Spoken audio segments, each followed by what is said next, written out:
Welcome to an overview of the Shingo model. The Shingo model has been developed by the Shingo Institute, and here is our purpose and mission. I want to emphasize especially the mission of the Shingo Institute, which is to improve the process of improvement, which we do through conducting research, providing educational materials, and doing assessments. We're named after Shigeo Shingo, who was an industrial engineer hired by Toyota to help them develop the Toyota production system. Shingo worked with Toyota for about 27 years from 1955 to 1982, helping them develop the Toyota production system. He wrote 17 books over the course of his career, of which 7 have been translated into English. In 1988, our university invited him to come to Logan, Utah, where we presented him with an honorary doctorate. And at that time, we also asked him for permission to start the Shingo Prize. So we have been conducting the Shingo Prize ever since. And I want to just tell you a little bit of a history about the Shingo Institute and the Shingo Prize. Here's a timeline of different significant events that have happened. We were blessed not only to have the interaction with Shigeo Shingo at the beginning of the Shingo Institute and the Shingo Prize, but also to have his son be involved with us from 2009 until the current time. The Shingo Prize has become a true standard of global excellence. Here are some of the organizations that have received a Shingo Prize in recent years, and then the years prior to that. And then here's some examples of some of the Shingo Prize recipients over the 35-year history of the Shingo Prize. And as you can see, these organizations come from all over the world. We now have recipients in over 30 different countries, and from various different industries. At first, it was mainly North American manufacturing where we had Shingo Prize recipients, but as you can see now, it's all over, and it's not just manufacturing. It truly has become a global standard of excellence. It hasn't always been great, though. One of the things that we discovered about 10 to 15 years into administering the Shingo Prize is that many of the organizations, matter of fact, most of the organizations who received a Shingo Prize were unable to sustain their improvement efforts after receiving the Shingo Prize. That work hard, get a Shingo Prize, and then many of them experienced a deterioration of performance. And that caused us to reflect. Some of them got so bad that people would come to us and say, you gave them a Shingo Prize, as if doubting that they ever were excellent at some point in their organization. And that caused us to do some research into why is it that so many organizations who received greatness then turned around and declined. We started a research project into the model and how we could improve the model that would help organizations sustain the excellence that they had started but were not able to sustain. And this is the old model that we used during the first 15 years or so of the Shingo Prize. If you had good lean systems, good lean tools, and good lean results, you could receive a Shingo Prize. But in too many cases, it wasn't sustainable. We knew something was missing, and we needed to figure out what that something was. So we launched a research project to study both the organizations that were unable to sustain excellence over time and deteriorated, and also the organizations that were able to get better and better even after receiving a Shingo Prize. And let me just share some of the key results of that research that we did. And we put them in the form of what we call an insight. Insight number 1 is ideal results require ideal behaviors. And what that means is when we talked, especially to the organizations that kept getting better and better, they didn't focus on results. When we asked them questions, they would answer in the terms of behaviors.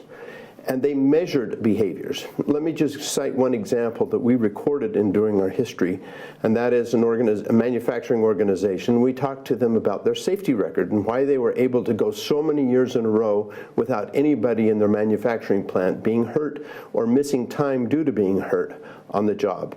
These are things that in the U.S. they're called recordables because you have to record them and report them to OSHA, which is the safety organization of the government, of the federal government. And when we were talking to this organization, we asked them about how did you get this great record of having 0 recordables for so many years in a row?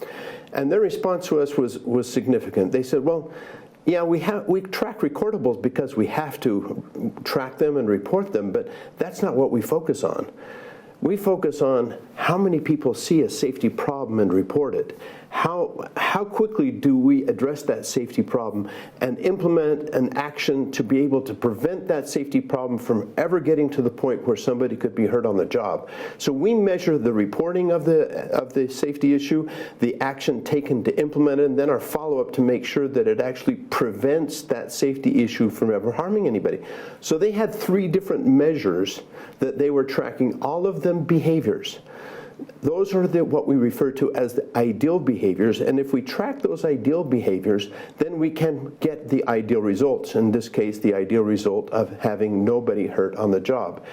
We found this focus on preventive behaviors is something that all of the organizations that kept getting better and better after receiving the Shingo Prize were doing. They were tracking those behaviors. We generated a term based on this called KBIs. In industry, it's often common to use KPIs as key performance indicators, or the results that come from what an organization is doing. But we thought it was important to capture this idea of ideal results require ideal behaviors by creating a term called key behavioral indicators, or KBIs, that are measured also. And these are leading indicators as opposed to the lagging indicators, which are those KPIs. The second thing we learned from our research was purpose and systems drive behavior. And let's separate that into 2 different pieces. First of all, the organizations that kept getting better and better had a clear purpose, and it was a clear purpose that the people within the organization understood.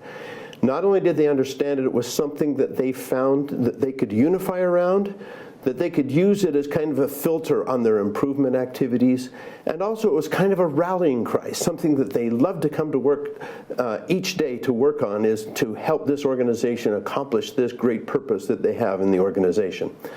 But we also found from our research that if the organization made it hard for them to do the things that help fulfill that purpose, that meaningful work, if there's a problem in being able to do that leadership doesn't address, that people would get cynical and they would say, well, they say this, but they really make it hard to do it, so we just don't try to do it anymore. And what we found is that in order to make it easy for people to do the right thing requires a systems change, or a change in the way the system operates.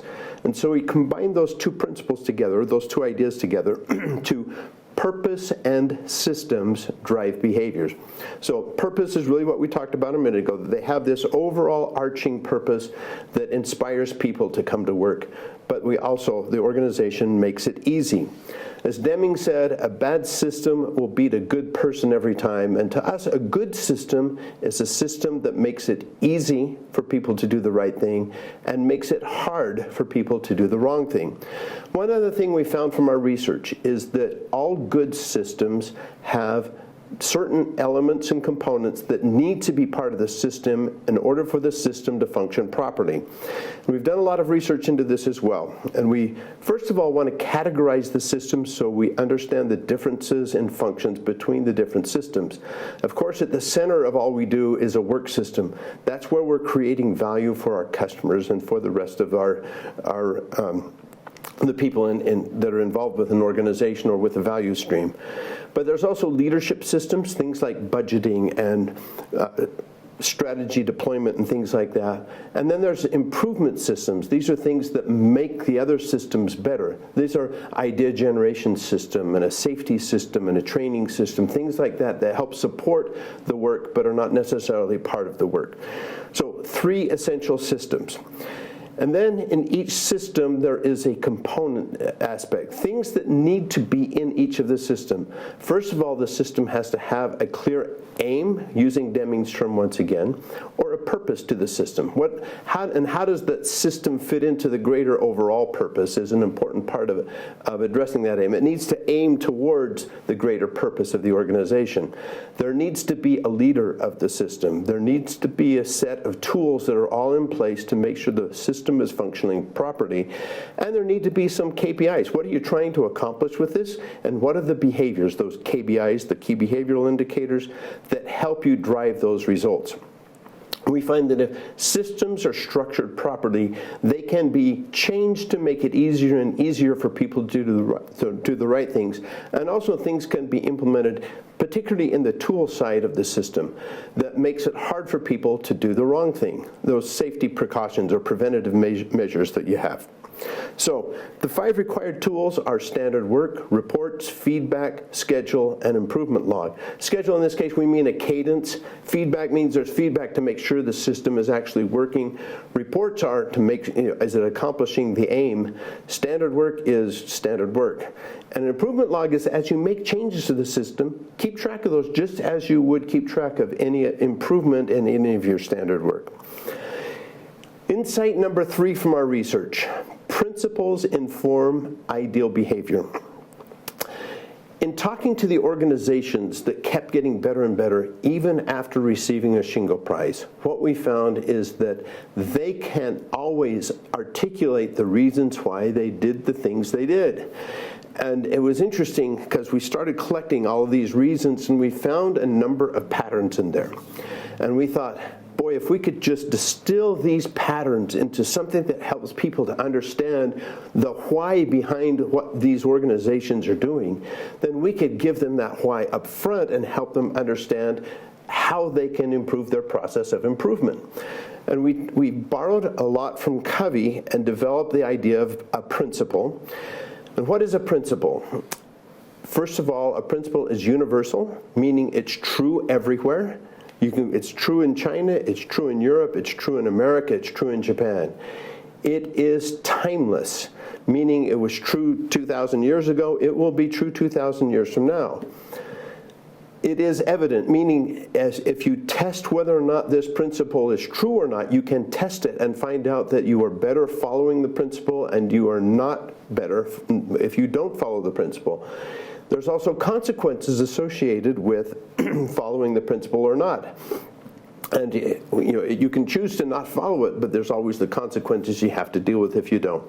But most importantly, the thing that the principle answers is the question why.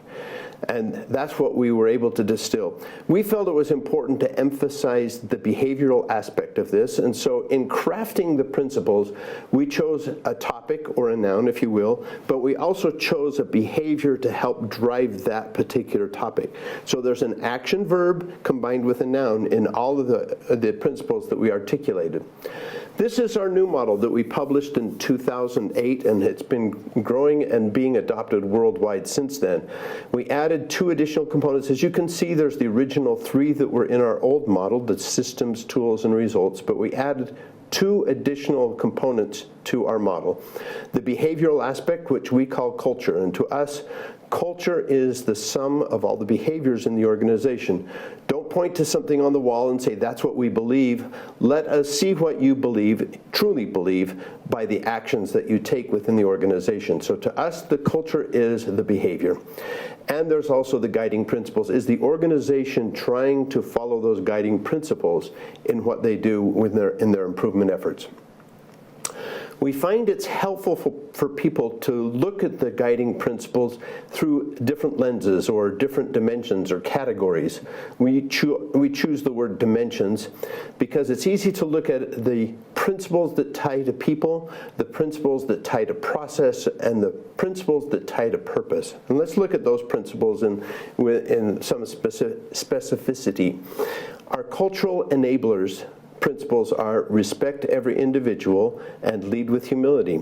Our continuous improvement principles are seek perfection, embrace scientific thinking, focus on process, assure quality at the source, and improve flow and pull. Our enterprise alignment principles are create value for the customer, create constancy of purpose, the way Deming phrased it, and think systemically. Let's do a little bit of a dive into each of these dimensions and each of these principles. First of all, let's look at respect every individual and lead with humility.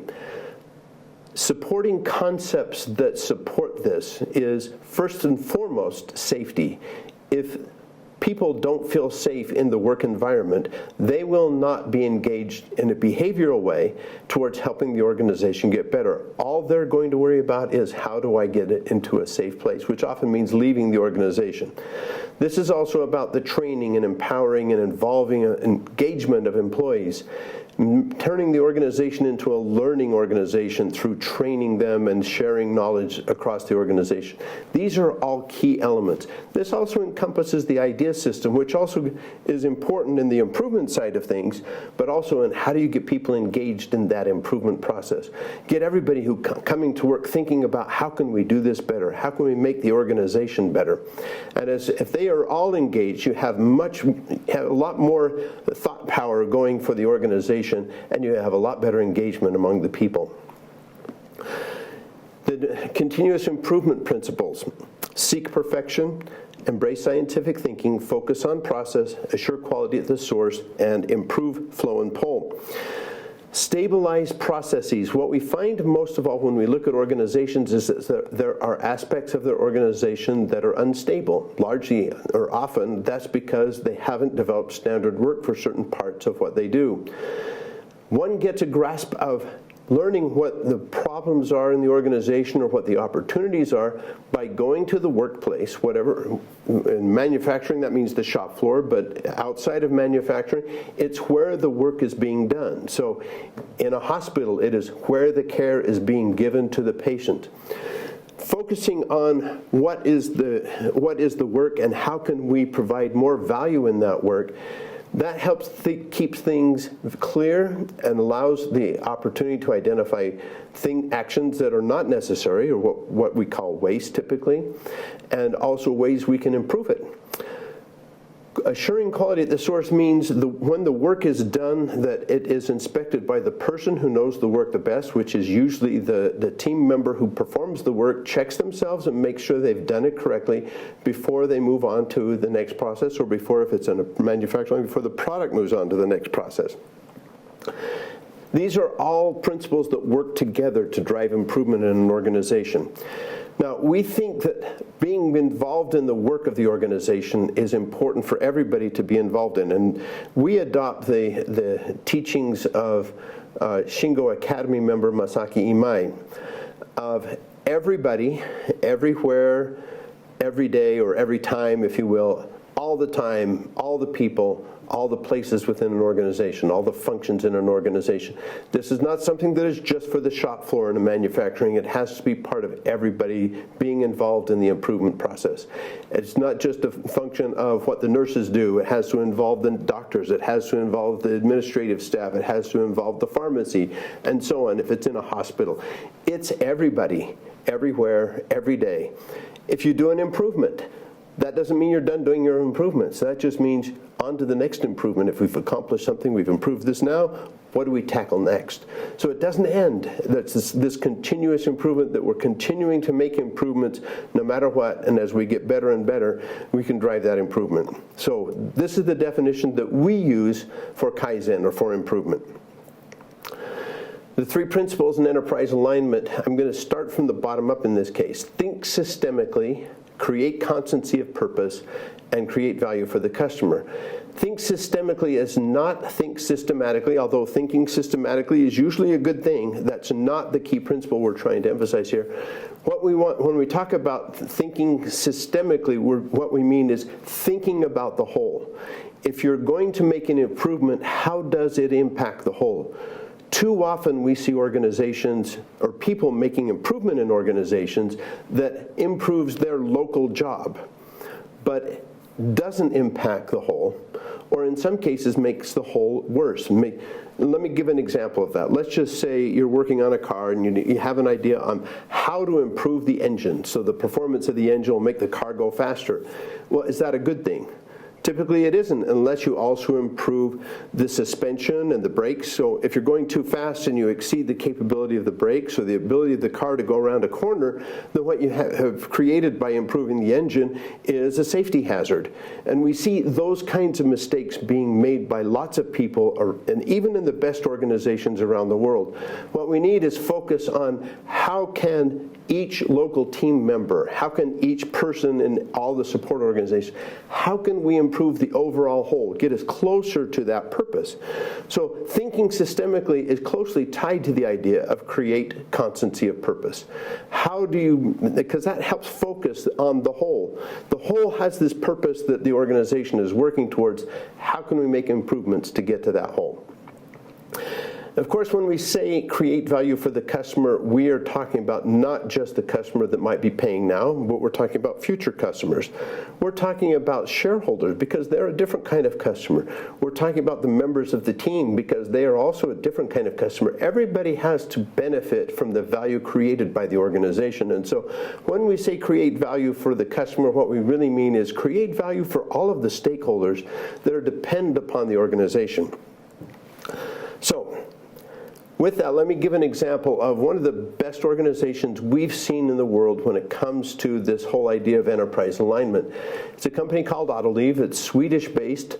They have operations all over the world, including South America, Asia, Europe, and North America. We have had 6 different Autoliv organizations, 3 in the US, 1 in Mexico, and 2 in China that have received Shingo recognition over the years. They were one of the companies that we looked at when we were talking about the companies that received the Shingo Prize and then keep getting better and better over time. And their main product, they make safety products for the automotive industry. The largest selling in terms of volume, dollar volume, is airbags. They have a constancy of purpose centered around we save lives.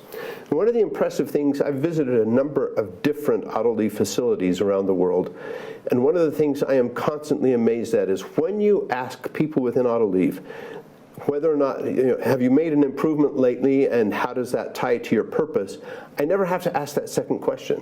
I ask them, have you made an improvement lately? And they say, yes, let me tell you about it. And so they then proceed to tell me, but they never stop with just the improvement that they made. They always walk through because we did this, we improved the defect of our auto bag. And because the airbag works better, then it will help save lives. They'll take you through a purpose expansion that ties up to that greater purpose of we save lives. You can tell by talking to the people that they are excited about thinking of ideas that will help save lives. They make their improvements with the idea of we save lives. They have an idea card that everybody has to fill out when they have an improvement idea. It's the only place we've ever seen where on the card itself it says, how will this idea help save lives? So they have structurally built in this idea within their improvement idea system of how do we make sure people are focusing on that greater purpose of we save lives. So it's a wonderful example of how do you get that alignment around a purpose that is really exciting for people to unify around. At the Shingo Institute, we have a series of workshops to help people, to train people on the model. We start with the Discover Excellence workshop. Then we do, as a second prerequisite, we have a systems design workshop, and that is really about how to design a system so that it functions properly. We find it helps people to understand the how-to before they start diving deeply into the different principles and the different systems associated with those principles, to be able to understand how a system works. And so I mentioned earlier about the components. What are those components? How do those components work together to make the system work the way it should?